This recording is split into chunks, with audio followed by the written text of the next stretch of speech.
Subtema kita bisa dilihat, mati terhadap dosa, hidup untuk kebenaran. Mati terhadap apa? Dosa, hidup untuk kebenaran. Siapa yang harus melakukan itu? Kita orang-orang yang percaya kepada Yesus. Mari kita akan buka dalam 1 Petrus pasal 2. 1 Petrus pasal 2 ayat 22 sampai 24. 1 Petrus pasal 2 ayat 22 sampai 24. Demikianlah firman Tuhan. Ia tidak berbuat dosa dan tipu tidak ada dalam mulutnya. Ketika ia dicaci maki, ia tidak membalas dengan mencaci maki. Ketika ia menderita, ia tidak mengancam, tetapi ia menyerahkan kepada Dia yang menghakimi dengan adil. Ia sendiri telah memikul dosa kita di dalam tubuhnya di kayu salib, supaya kita yang telah mati terhadap dosa hidup untuk kebenaran. Oleh bilur-bilurnya kamu telah sembuh. Perikop ini latar belakangnya begini. Surat ini ditulis oleh Rasul Petrus, murid Yesus, kurang lebih di antara tahun 63 sampai 64 Masehi. Sudah begitu lama tetapi dekat dengan peristiwa Yesus. Jadi kalau ada orang yang tidak percaya peristiwa penyaliban dan kebangkitan, itu tahun berapa gitu ya. Karena Petrus sendiri itu menyaksikan secara langsung pada waktu Yesus disalib dan kemudian kebangkitannya, membuktikan sendiri dan kemudian dia menuliskannya. Jadi jangan cepat percaya kepada berita-berita yang tidak dekat dengan peristiwa. Dan Petrus adalah salah satu murid yang dekat dengan peristiwa itu. Dia menuliskan surat ini ditujukan kepada siapa? Kepada jemaat-jemaat di Asia Kecil. Pontus, Galatia, Asia Kecil disebutnya.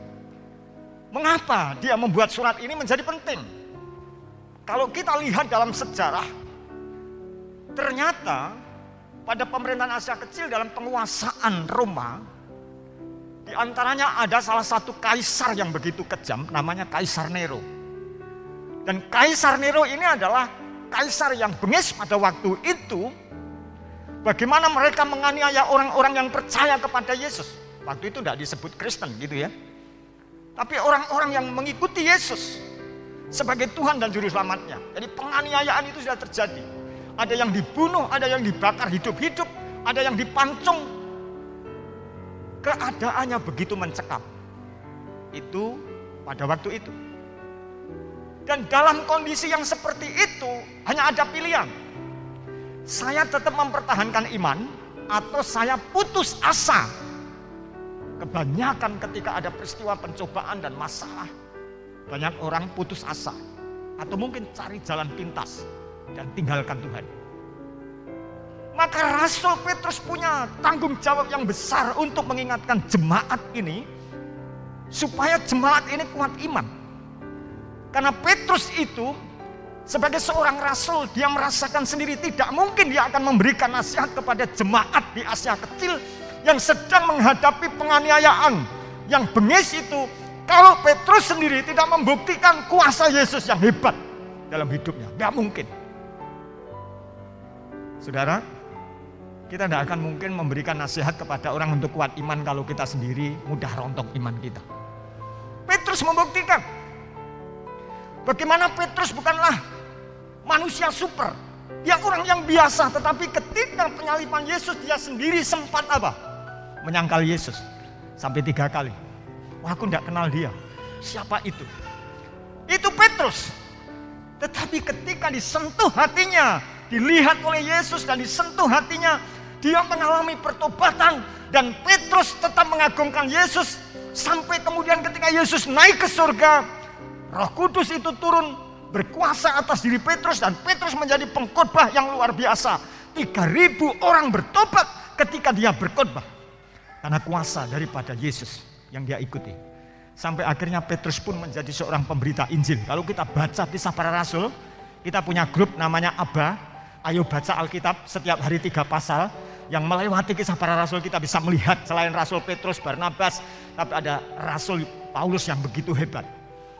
Dan Petrus sendiri adalah salah seorang rasul yang akhirnya menjadi martir dengan disalib kepalanya di bawah. Itu Petrus. Dan mati, tetap beriman kepada Yesus. Ada banyak orang yang mati tidak beriman pada Yesus karena tinggalkan Yesus. Tidak kuat menghadapi situasi kondisi dunia ini. Siapa kita? Petrus meneladani Yesus. Apa yang perlu kita teladani? Mari kita akan lihat. Ada dua hal. Pertama, Yesus tidak berbuat dosa. Dengar nih, Yesus tidak berbuat dosa. Ada yang bisa membuktikan Yesus berbuat dosa? Selama saya belajar firman Tuhan, saya tidak pernah menemukan Yesus berbuat dosa.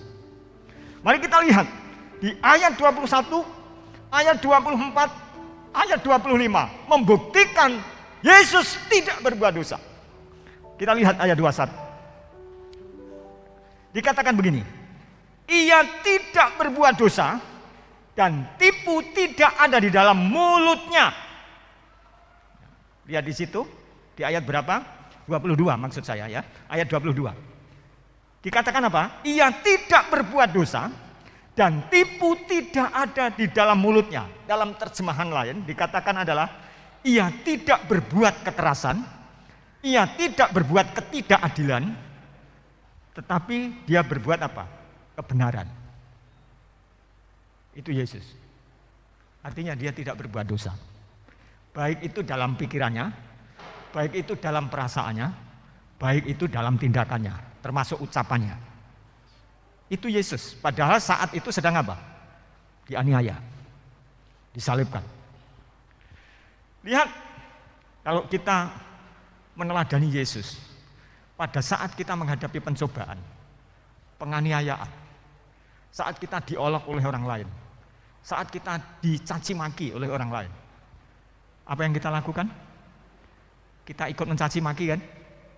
Mungkin kita ikut mengolok juga, bahkan lebih kejam dari olokan orang lain. Artinya apa? Kita berbuat dosa. Kita sedang dicobai oleh keadaan. Bahkan ketika persoalan terjadi, tantangan terjadi dalam hidup kita, kadang seringkali kita menanggapinya dengan perbuatan dosa kita karena jengkel. Kenapa tidak selesai? Kejengkelan bukan hanya kepada sesama kita, justru paling berat adalah kejengkelan itu kepada Tuhan yang ditunjukkan sikap kita, omongan kita, perkataan kita yang begitu pedas kepada sesama kita. Bagaimana kita bisa meneladani Al-Masih? Bagaimana kita bisa meneladani Yesus? Ketika dia dianiaya, dia tidak berbuat dosa. Tipu tidak ada di dalam dirinya. Itu kehebatannya Yesus. Dan tidak ada satu orang pun yang bisa menemukan dosanya Yesus. Saudaraku, mari kita lihat juga di ayat 24. Di sana katakan begini, ia sendiri telah memikul dosa kita di dalam tubuhnya di kayu salib, supaya kita yang telah mati terhadap dosa hidup untuk kebenaran. Oleh bilur-bilurnya kamu telah sembuh.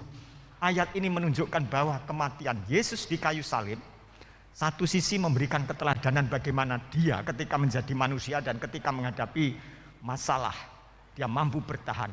Tetapi sisi yang lain, Yesus menunjukkan korban agung yang bermanfaat bagi orang lain, yang bermanfaat bagi manusia.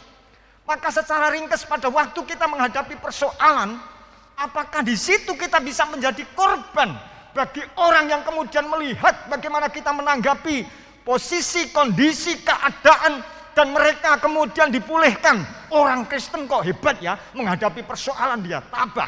Orang Kristen saya olok, saya hina, tetapi tidak menghambalas dengan hinaan, dengan caci maki.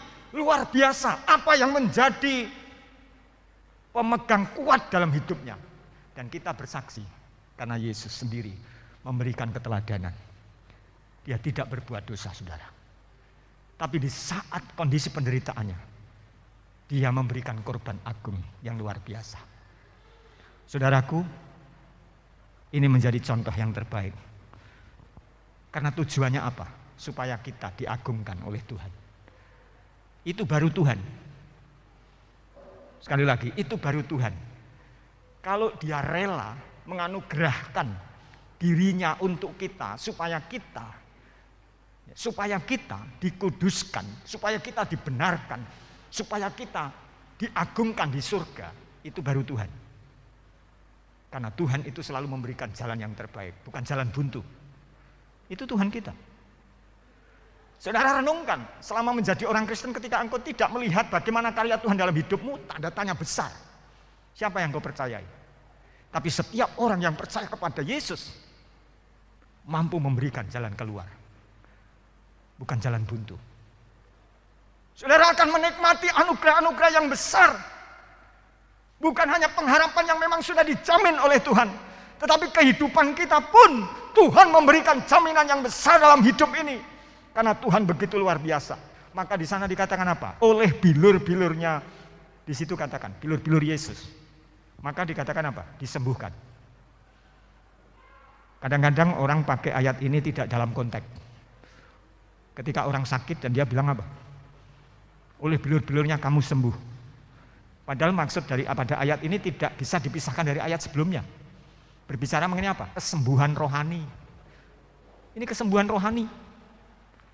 Mungkin kita masih sakit secara jasmani, tetapi yang paling utama itu apa? Kesembuhan rohani.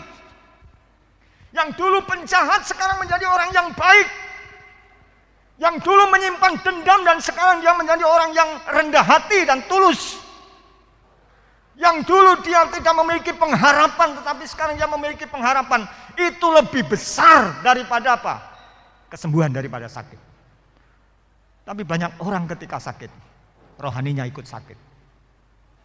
Banyak orang ketika dia menghadapi tantangan, kesulitan hidup, rohaninya semakin ambruk. Hari ini Tuhan mengajarkan kepada kita, ketika kita menghadapi persoalan hidup ini, cari Tuhan. Dengar bagaimana contoh dia. Dia tidak berbuat dosa. Berikutnya Bapak Ibu yang dikasihi oleh Tuhan.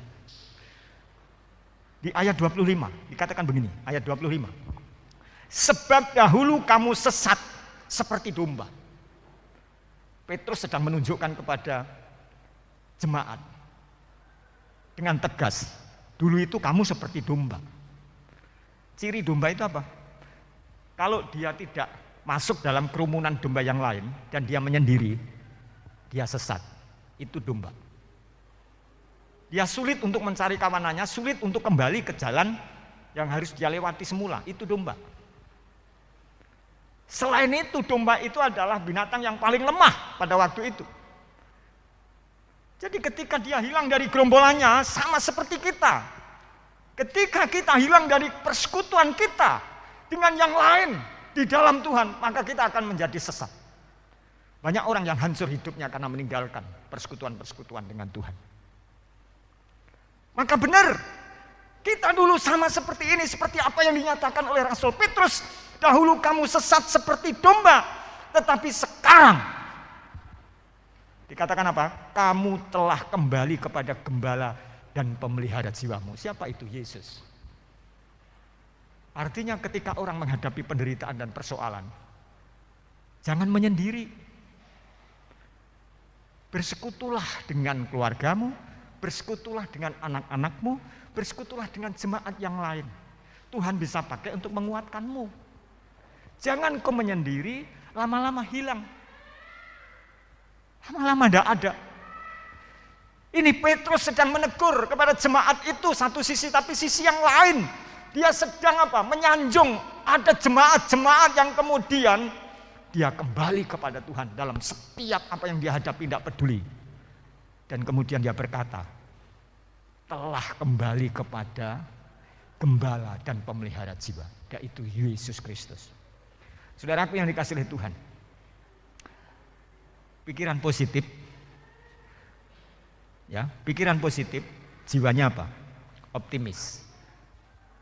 Dan kemudian perilakunya sesuai dengan kehendak Tuhan. Tapi kalau pikirannya negatif, ya, negatif, kotor, maka perasaannya tidak tenang dan mudah marah. Dan perilakunya bisa menyakitkan orang lain. Itu yang pertama. Mari teladani Yesus. Ketika menghadapi kondisi dan keadaan yang tidak menyenangkan, dia tetap tidak berbuat dosa. Dia tidak melanggar akan kehendak Bapaknya. Yang kedua, Yesus mampu mengendalikan diri. Kita lihat ayat 23. Bagian ayat 23. Setelah itu saya akhiri. 1 Petrus pasal 2 ayat 23 dikatakan begini. Ketika ia dicaci maki, ia tidak membalas dengan mencaci maki. Ketika ia menderita, ia tidak mengancam, tetapi ia menyerahkannya kepada Dia Bapa yang menghakimi dengan adil. Artinya Yesus mampu mengendalikan diri terhadap apa yang seharusnya menjadi kehendak Dia pun Dia bisa memberikan hukuman kepada orang yang mencaci maki Dia. Karena itu hak Dia. Tetapi ketika Dia menjadi manusia, Dia menempatkan diri dalam kondisi ini untuk memberi teladan kepada kita, supaya kita ketika melihat Yesus, bagaimana Yesus mampu mengendalikan diri, kita pun pada akhirnya mampu seperti Yesus. Karena kita diciptakan segambar dan serupa dengan Allah, dan gambar yang rusak itu sudah diperbaiki. Maka ketika kita percaya kepada Yesus, gambar itu diperbaiki dan kita punya kemampuan. Maka ketika kita percaya ada buah roh. Salah satu daripada buah roh itu apa? Mengendalikan diri. Kita mampu. Tidak ada yang tidak mungkin bisa. Oh, saya tidak bisa. Saudara, mari kita koreksi. Saat kita dicaci maki, mungkin tetangga kita, mungkin teman kita, mungkin teman kerja kita, bagaimana perasaan kita? Secara manusia kita sakit kan? Kita sedih, menangis. Mungkin orang lain tidak tahu. Terus apa yang kita lakukan? Saya tidak menyalahkan orang yang sedih dan sakit hatinya karena dihina oleh orang lain. Karena kami pun mengalami hal yang sama. Tapi pertanyaannya kemudian ketika kita percaya kepada Yesus, bagaimana kata-kata kita, balasan kita? Bagaimana perilaku kita? Ketika Bapak Ibu dihina, dicaci maki dengan perkataan yang kotor, bagaimana sikap Bapak Ibu? Itu yang lebih penting. Sakit iya, manusiawi. Sedih iya, menangis mungkin bisa terjadi. Tapi sikap apa? Kalau engkau meneladani Yesus, itu yang menjadi lebih penting.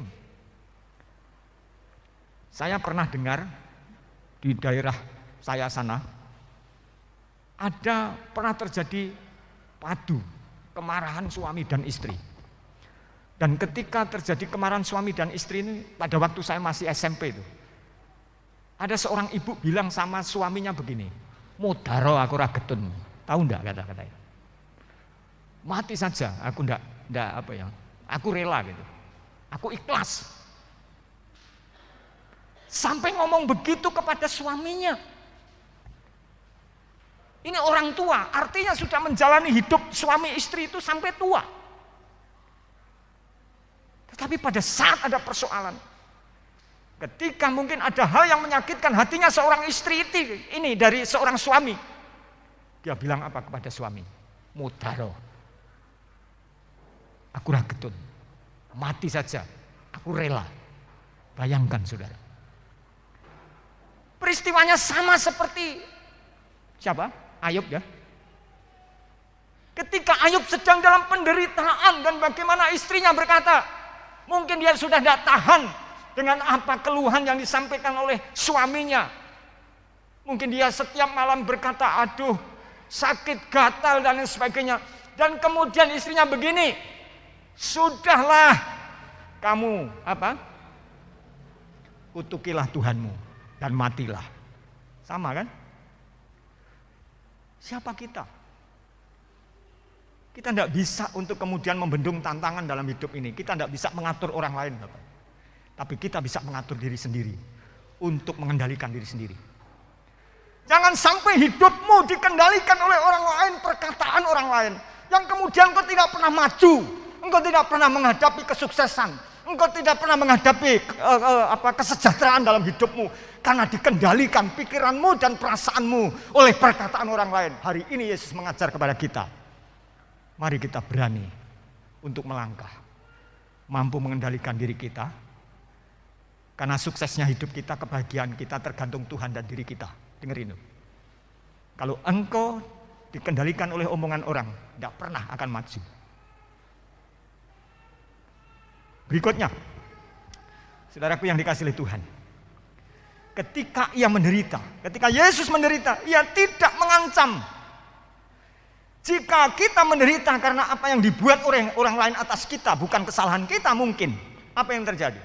kita jengkel. Dan kadang-kadang dalam bahasa Jawa kuno itu disebut melengos.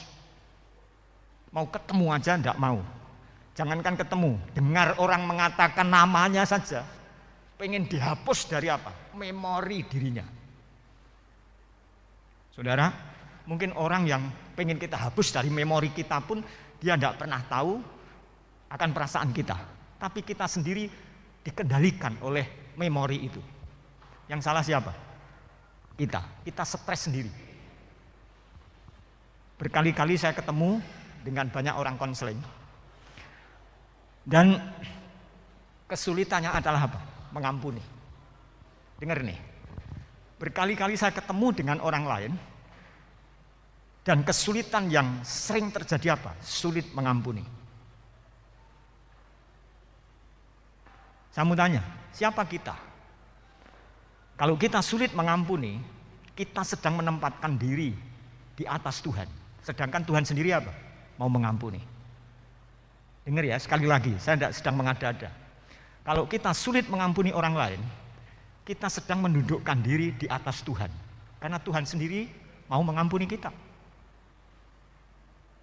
Makanya kita tidak pernah maju dalam hidup ini kalau kita sendiri tidak mau mengampuni orang lain. Sekarang saya mau tanya, siapa di antara kita yang tidak pernah salah? Halo? Ada yang merasa saya tidak pernah salah, maka saya tidak mau untuk mengampuni. Kita sedang menampakkan diri pada kesombongan di atas Tuhan. Sesungguhnya ketika kita mau mengampuni orang yang salah sebesar apapun, Alkitab berkata, kita sedang menumpukkan bara api di atas kepala mereka. Artinya apa? Penghakiman itu haknya Tuhan, bukan haknya kita. Maka kita tidak pernah hidup sejahtera karena kita sendiri tidak mau mengampuni sesama kita. Tidak mau mengampuni anak kita. Tidak mau mengampuni orang tua kita. Tidak mau mengampuni sesama jemaat. Tidak mau mengampuni sesama hamba Tuhan. Kalau kita sedang menempatkan tidak mau mengampuni, kita sedang menempatkan diri di atas Tuhan. Dan itu hanya sifatnya Lucifer, saudara.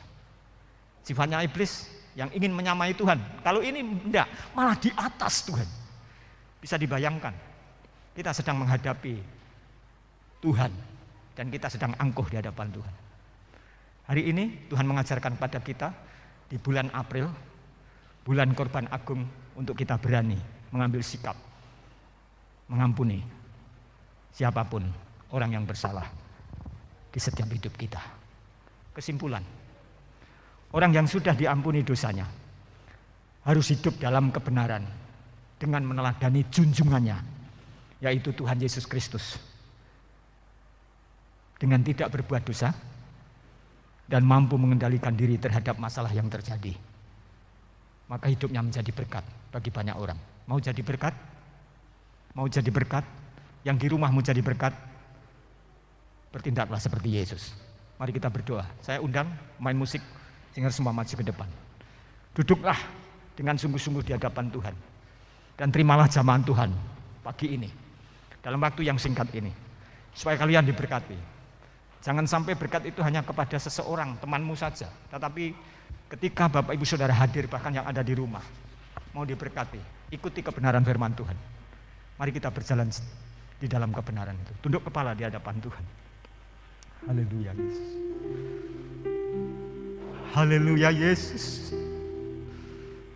Berkuasalah ya Tuhan atas umat-Mu, sehingga umat-Mu ya Tuhan tunduk di hadapan-Mu pada hari ini, menangis di hadapan-Mu dan seturut dengan kehendak-Mu, hidup meneladani Engkau. Inilah ya Tuhan hati kami yang sering mengecewakan Engkau dengan perbuatan kami dan pikiran perasaan kami. Ampuni kami Tuhan, ampuni kami. Mari tunduk kepala di hadapan Tuhan.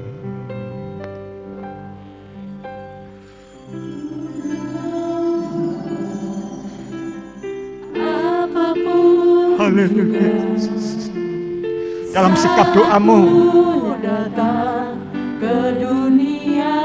teladani Tuhan yang mengasihi kita, yang mengampuni kita. Haleluya Yesus. Saat ku kembali ke surga.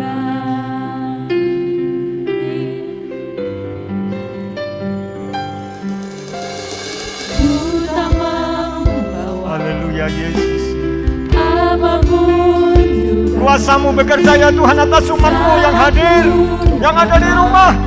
Tuhan, Kau bekerja atas hati mereka untuk disentuh kebenaran firman-Mu.